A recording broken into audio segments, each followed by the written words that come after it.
नमस्कार, बहुत स्वागत है आप सभी का। आप देख रहे हैं एबीपी न्यूज और आपके साथ मैं हूं पूजा सचदेवा।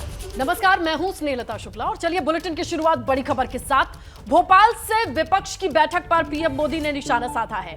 फोटो खिंचवाने के लिए यह बैठक हुई है। प्रधानमंत्री नरेंद्र मोदी ने यह बात कही। घोटाला करने वाले सब एक साथ आ गए हैं, ये भी बात कहते वो मंच से नजर आए। विपक्षी दलों ने 20 लाख करोड़ का घोटाला किया। विपक्ष के पास भ्रष्टाचार और घोटाले की गारंटी है। ये बड़ी बातें कही प्रधानमंत्री नरेंद्र मोदी ने एमपी से, मध्य प्रदेश से, भोपाल से। तो देखिए, विपक्ष की बैठक को लेकर प्रधानमंत्री नरेंद्र मोदी ने यह बयान दिया। कहा कि यह बैठक सिर्फ और सिर्फ फोटो खिंचवाने के लिए हुई थी और साथ ही कहा कि जो भी घोटाला करने वाले हैं वो सब एक साथ आ गए हैं। विपक्षी दलों ने 20 लाख करोड़ का घोटाला किया।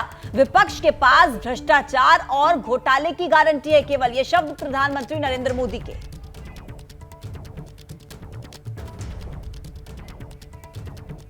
ये दल गारंटी है भ्रष्टाचार की। ये गारंटी है लाखों करोड़ रुपयों के घोटालों की। कुछ दिन पहले इनकी एक फोटो ऑप कार्यक्रम हुआ था। मिलकर के फोटो निकालने का एक कार्यक्रम हुआ था। इस बैठक में शामिल दलों के इतिहास को देखेंगे तो पता चलेगा कि वो सब मिलकर के, जितने भी लोग वो फोटो में दिखते हैं ना, एक एक को जरा देख लीजिए।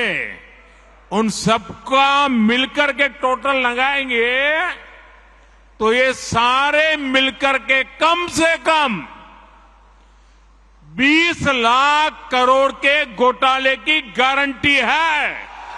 2024 में फिर एक बार भाजपा की प्रचंड विजय तय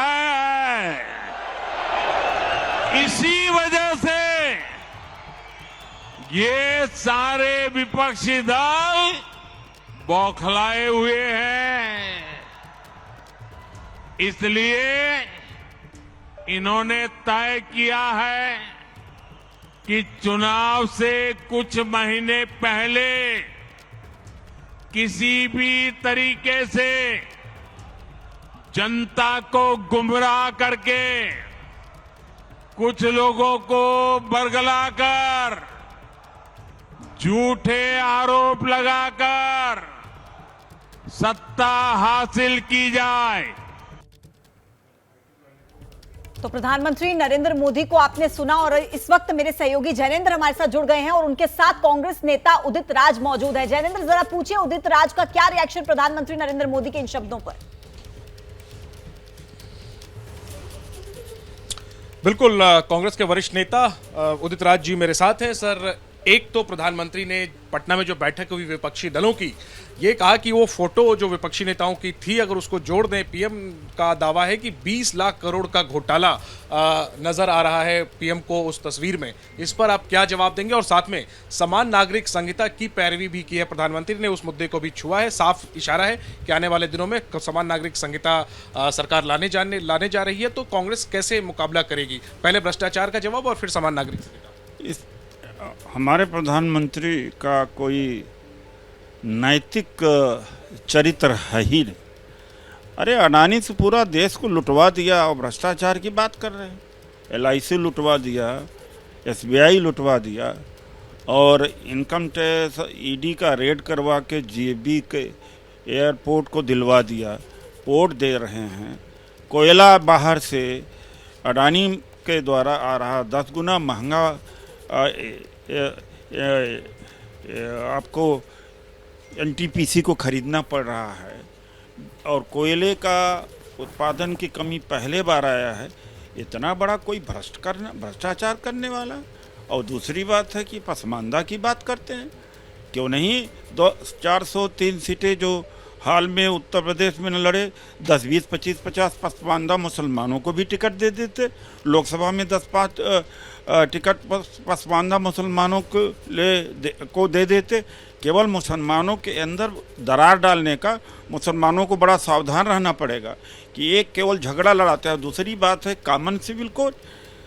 कल ही मैंने देखा अखबारों में भी जयंतिया, गारो, खासी, आदिवासी वो विरोध में हैं। और पहले ये जिस राज्य से आते हैं वो जाके पहले वहाँ पर ठीक कर लें। अहमदाबाद में तमाम ऐसी सोसाइटी हैं जहाँ दलित नहीं रह सकता है। ये कॉमन सिविल कोड की बात करते हैं। जिस गुजरात के अंदर भयंकर छुआछूत जात पात है, पहले उसको तो दुरुस्त कर लें। तो ये चुनाव का मुद्दा बना करके ये वोट लेने का कयावत है और कुछ नहीं। मैं मुसलमानों से अपील जरूर करूँ, अगर मध्य प्रदेश चुप रहें, वरना मुसलमान अगर इस पर रिएक्शन करेंगे तो बीजेपी का गेम प्लान सक्सेस होगा।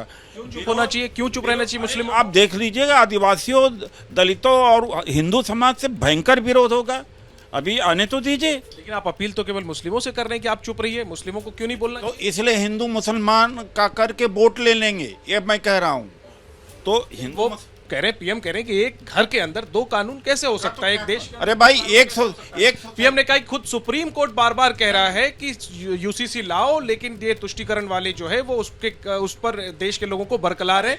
इन्हीं का पीएम का लॉ कमीशन बनाया हुआ जिसने कहा कि यूसीसी की जरूरत नहीं है, न संभव है, इन्हीं का है। जवाब देना मोदी जी। इन्हीं के लॉ कमीशन ने 2018 में। मानते हैं कि यूसीसी का मुद्दा अगर उछला, चुनौती होगी मध्य प्रदेश और जो अन्य विधानसभा के राज्य हैं उसमें कांग्रेस के लिए? देखिए ऐसा है, ये आप उत्तराखंड में उन्होंने उठाया मुद्दा, यूपी में उठाया और आपका हिमाचल में उठाया। चुनाव के दौरान करते हैं, उसके बाद में क्यों नहीं लागू करते? अब तो ये भी तो पावर दे दिया गया है कि स्टेट चाहे तो यूनिफॉर्म सिविल कोड ले आ सकता है, तो क्यों नहीं लाते ये लोग? जब चुनाव आता है तो केवल झगड़ा करने के लिए और पोलराइज करने के लिए करते हैं। जी, आप मंजे हुए नेता हैं, पीएम ने कहा, जवाब आपके पास है। मेरा सवाल है, क्या ये चुनौती बढ़ जाएगी कांग्रेस की अगर यूसीसी मुद्दा बना चुनाव में? नहीं, कोई चुनौती नहीं बढ़ेंगे, हारेंगे चुनाव। घबराए बहुत हैं। और एक बात है, दूसरी बात, प्राइम मिनिस्टर इतना क्यों घबराए हुए हैं? पटना में जो फोटो सेशन हुआ, अरे भाई फोटो सेशन से कोई घबराता है?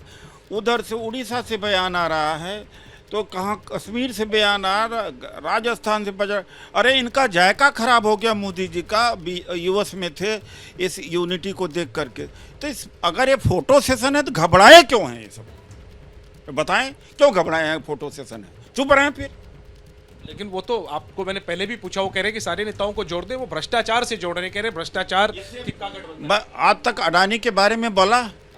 अडानी की जो सेल कंपनियां हैं बाहर विदेश में, नाम के साथ में उसका जुबान खोला? राफेल के बारे में जुबान खोला इन्होंने? ये तो भ्रष्टाचार के मामले में पहले खुद, इनसे बड़ा कोई भ्रष्टाचार कर सकता है?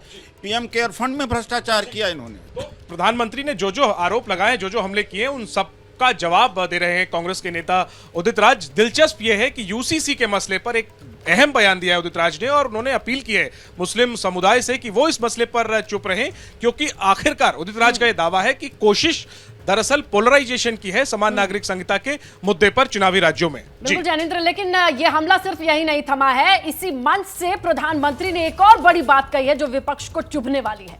जैसे ही घड़ी का काटा दोपहर 2:30 पे आए, बबीता जी का दिल सास बहू साजिश के लिए मचल जाए।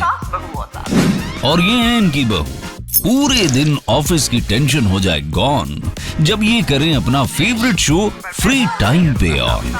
इनकी तरह आप भी देखें अपना फेवरेट शो अपने टाइम पर और डाउनलोड कीजिए एबीपी लाइव ऐप अपने स्मार्ट टीवी पर।